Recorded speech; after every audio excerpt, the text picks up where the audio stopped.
Hello. So this lecture is going to be composed of two parts. First, I just want to introduce you into the project we run in Algeria, just as a project. And the second part is about a part of the knowledge that we use is coming from Wilhelm Reich. And Wilhelm Reich created his own kind of language to describe the way he sees nature. He's speaking about organ and door, and normal scientists can't deal with this because it's like Kiswahili for them, you know. They just don't get the point. So I want to try translate the language of Wilhelm Reich into a language of science that somebody who studied at university is supposed to be able to understand, because it's in their school books. And this is going to be the second part. It's going to be a bit more scientific and difficult to maybe get the points, but I'm going to do my best. The first part is basically about the beauty of life and of the creation, because it's a beautiful story that happened down there, and following its unique own rules.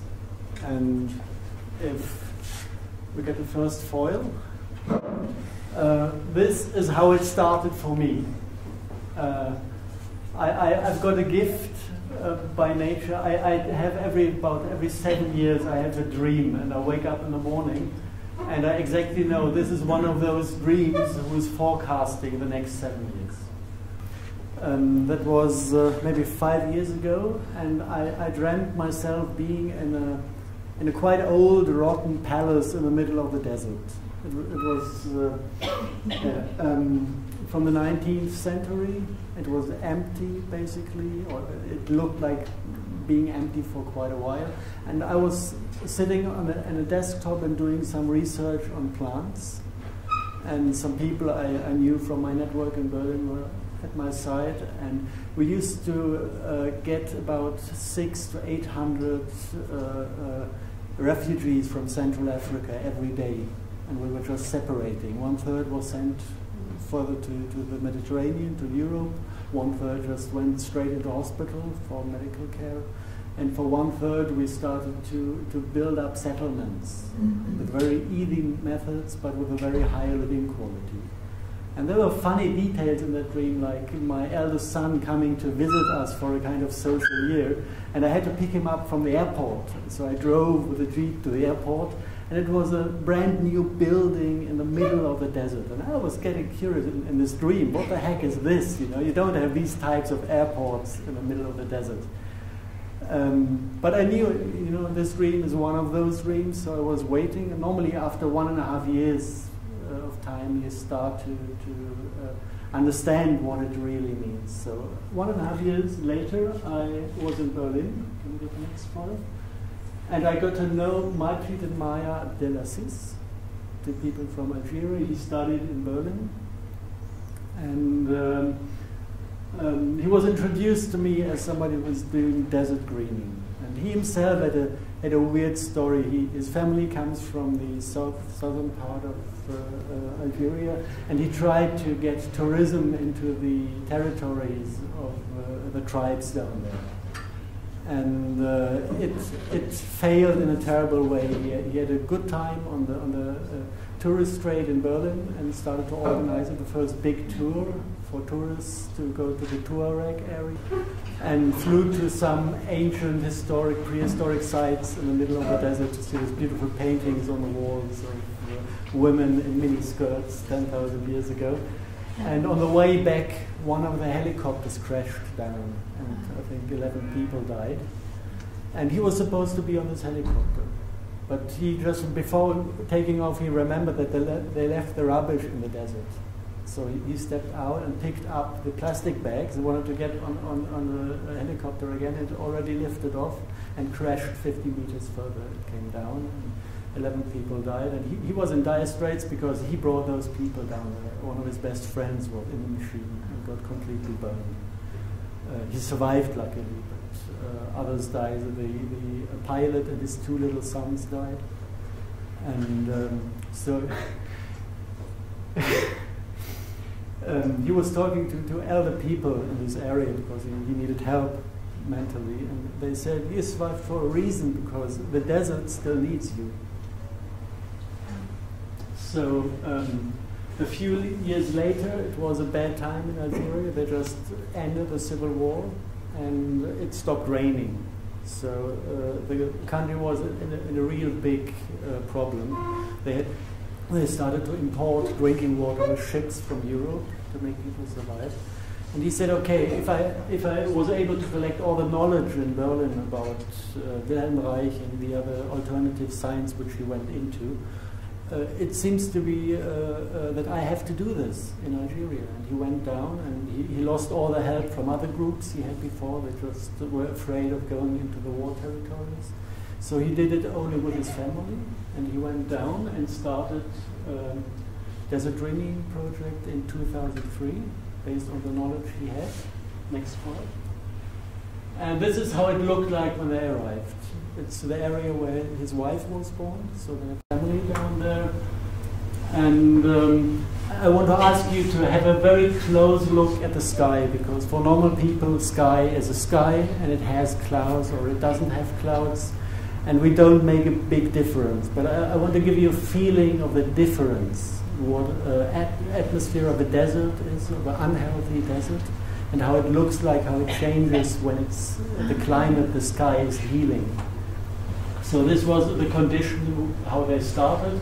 Impossible to breathe during daytime, like a heavy load of things on your back, pressing everything down, hot, and no rain, and you have this dizzy, grayish, yellowish atmosphere that you can't even see real blue in the sky. But no structure at all. Everything one dizzy thing. Okay, next picture. And this was kind of the times, the last picture, the times when the sun is supposed to shine. And when it's supposed to rain, what you get is this kind of brown sausages hanging in the sky.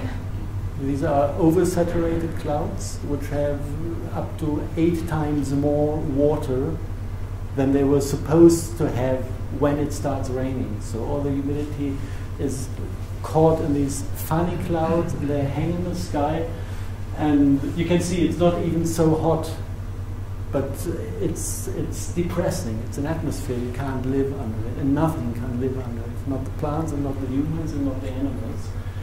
So this is the second time of weather, and if this is, coming and going, this dizzy and the brown clouds, and it's never raining, this is the state the entire Sahel zone is in, since we have the uranium mining in Niger and the atomic bomb testing from the French people in South Algeria in the 60s. This is what people have done to Northern Africa. Okay, next one. So he picked up the knowledge he had from Wilhelm Reich. It's the idea of building Cloudbusters, which is a way to manipulate energies between Earth and sky and to get them flowing again. And normally, Wilhelm Reich says you need a big area of water to ground the machine, because everything you pull down from sky, it sits afterwards somewhere. It's poisonous. It's like radioactivity. And if you don't have a big water, like a big lake, you're poisoning, putting too much poison into the environment, energetic poisoning. So, or you have flowing water that takes away this energies to the sea, then it's okay. But in the desert, you can't start with any running water, or you don't have any lakes. So he built a little basin of 3 times 3 meters, and you see the concrete, but inside the concrete there's a lot of knowledge and technology to recreate the water, to keep it in a healthy state, to pull out the bad energy that he pulls from the sky and to turn it into healthy and open water again. So this is basically stuffed with high tech. So this, I would say, is a combination of Wilhelm Reich and Victor Schauberger in a way that he used. And they started trying to make rain. You can still see the dizzy atmosphere, and it did not work. And so they had to think about something else. And can you bring up the video? This next thing they tried to do is to amplify the power of this device. It was the only time that we're using active technologies powered by a battery. I don't know exactly which kind of coil they put inside the Cloudbusting machine, but something that was derived from Tesla's invention. Maybe it was a DFLR donut coil or something, pulsed with certain frequencies. And that was the moment when he managed to break through this blocked energy field between sky and earth. And I just want to show you what happened. Don't listen to the comments, it's in German, it's not so important. Listen to the atmosphere and look at the clouds. Das ist wie bei der Akupunktur. Es gibt Sedierungspunkte, wo die Energie vom Körper abgezogen wird. Und da die Erde auch so wie ein Mensch reagiert, muss man auch diese Energien deblockieren, damit da wieder Wolkenbildung stattfindet.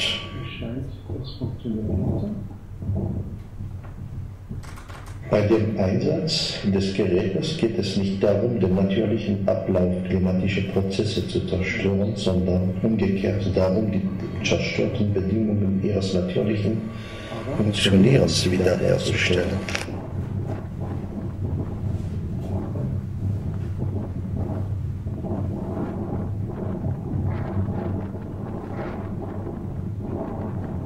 Bei diesem Versuch hier am 11.07. ist das sehr stark zu sehen, wie eine Umwälzung und eine Deblockierung der Bohrenergie durch einen starken Abzug geschieht, dass es zu Tausenden von Blitze kommt.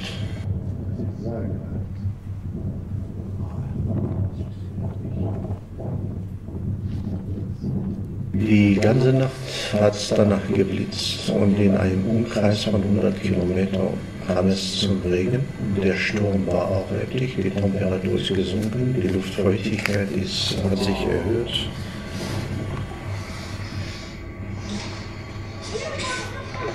Hier sieht man die ersten Tropfen, 20:40 Uhr am 11.07. Und hier, der Sturm war so groß, dass der Apparat einfach umgefallen ist. Wir haben ihn abgeschaltet. Und hier sind wir ungefähr 80 Kilometer von der Stelle, das ist Laguat, Stadtzentrum, und es hat auch die ganze Nacht heftig weiter geregnet. Heißt, die Operation ist geglückt und Energieblockaden sind beseitigt worden. Okay, and now if you're exactly in the state where you start bringing energy fluctuations into the sky, there are certain moments when you can see the structures of the fields in the clouds that build up. Later it looks like a normal cloud, but the moment when it starts, kind of you have the skeleton or the energy fields building up, and the vapor starts to build around this skeleton. You can see the structures that are created and learn a lot about the way energy flows in between different potentials in the sky. So this is this beautiful picture with these feathers kind of covering the sky, and they, after 10-15 minutes, develop the full clouds. But it's only a short period of time when you can see how it builds up in this picture. Here you have the typical vertical motion. If you have, you kind of aim at one spot where you need a sense for seeing the energy structures with your eyes or with your soul, and then you're looking for certain points where things are interconnecting, and if you hit exactly on these spots, from there on you have a grid that is covering a bigger area, and you start pulling energies along the lines of this grid. This would be one of these lines where you can see the vortex of energy flowing towards the point where the Cloudbuster was pointing at. And along these lines, the cloud is starting to spread and covering a bigger area. Like you could say a diameter of 200 kilometers is okay. You need one station and you can cover a quite big area. And in the direction of the wind, the rain was going up to Tunisia, to the coast. So you don't need many spots in Africa to cover the entire continent. Next slide. Here it's a little bit later in the status, and you can see how it is rolling in. You get a big, it's building up a kind of its own local climate structure, like a weather front that is, normally you see them on the satellite images. How weather is forming and moving through a continent. So it's building its own local structures around that point where you do what I call the Cloudbuster. Next one. And this is how it looks like after when you did a good job. And you have lots of rain. We have lots of new lakes in the area where we're working, and we managed to rise the level of groundwater since 2004 by 30 meters. 30 meters? Yeah. And now, the next foil. This is how it looks in the time when it's supposed to be green in the desert. So the seeds are naturally there in the ground, and life pops out everywhere.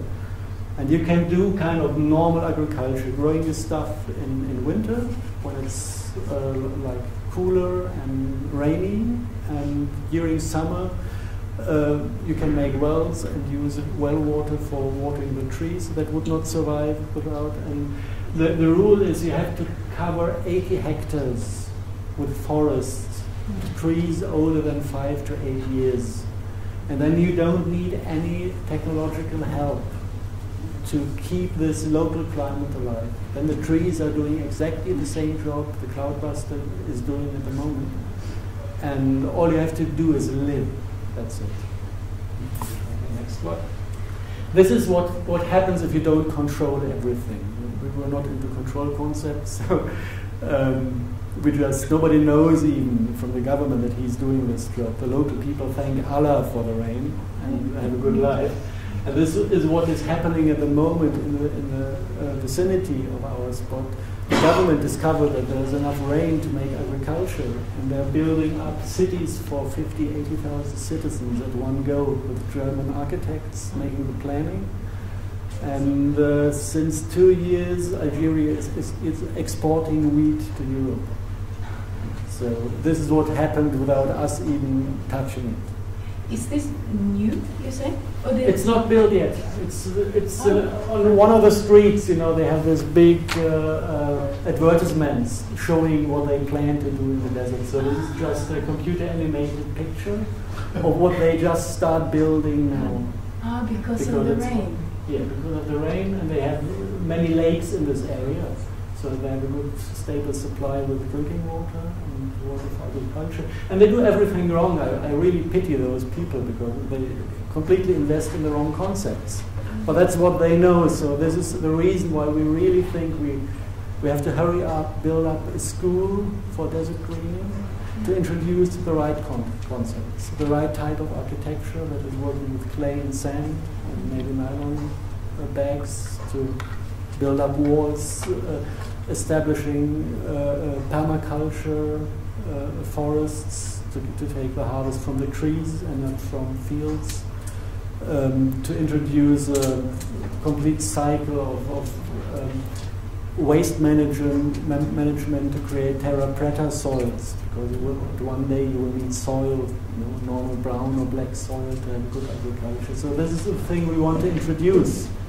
But you can't do it, just as a family sitting on a single farm. You need a bit more logistics, and we just plan building a school to teach people. So the planning is quite advanced. So the only thing we don't have is money, because it's a one-man show basically. In a way too. Next one, please. So this is the computer animation of what we plan to build down there. The architect is part of the family of Abdellazizs, and she just finished studying architecture. This was her final thesis at university, and she learned a lot from the Vedic architecture, building nature-like forms that give good energies for living quality. Next picture. architecture. This is another kind of beautiful view how it's supposed to be looking like in, let's say, 5 to 10 years. And this is the type of architecture. It's not in Jiangnan.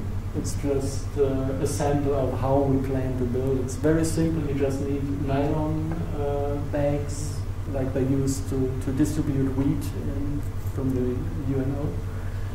And you need sand and clay, mix it, put it into the bags, some barbed wire in between to stop the bags from moving, and you can build structures that survive 400 years, don't suffer from earthquakes, and give you a beautiful living climate inside, because humidity is controlled and heat is controlled in between day and night because you have thick walls. It's nothing to be compared to these tin buildings that they have all over Africa. And the funny thing was, and that's why I had to laugh so much with Madjid, we were sitting together one day, and he was showing me photographs of little journeys he did when he was in Algeria. And then he came out with the first picture of this presentation, which was a castle that is 15 kilometers south of this point where he started to work. And he showed me a picture, and I was kicked in my dream, because it was exactly the castle I've seen. And this is kind of, it's going to be, I think, my part of the work. The castle belongs to a Sufi order, the Tijaniya, and it's completely empty. It's still in a good state. It hasn't been used since 1930, except of the grave that is there. Because the founder, the Tijani, the founder of the Sufi order, was buried there. And but the Sufi order has, I think, 230 million members worldwide. So they're quite well organized. They spread all over Africa and go down to Indonesia, to the Asian part. And lots of those Sufis travel to the grave of the founder of the order. So they just start building one of these airports in the 5-star hotel in the middle of the desert to handle the amounts of people who come in to see the grave of Tijani. It's just, some more of these little details out of my dream. So now I know why airports are designed in the middle of the desert. Okay, next one.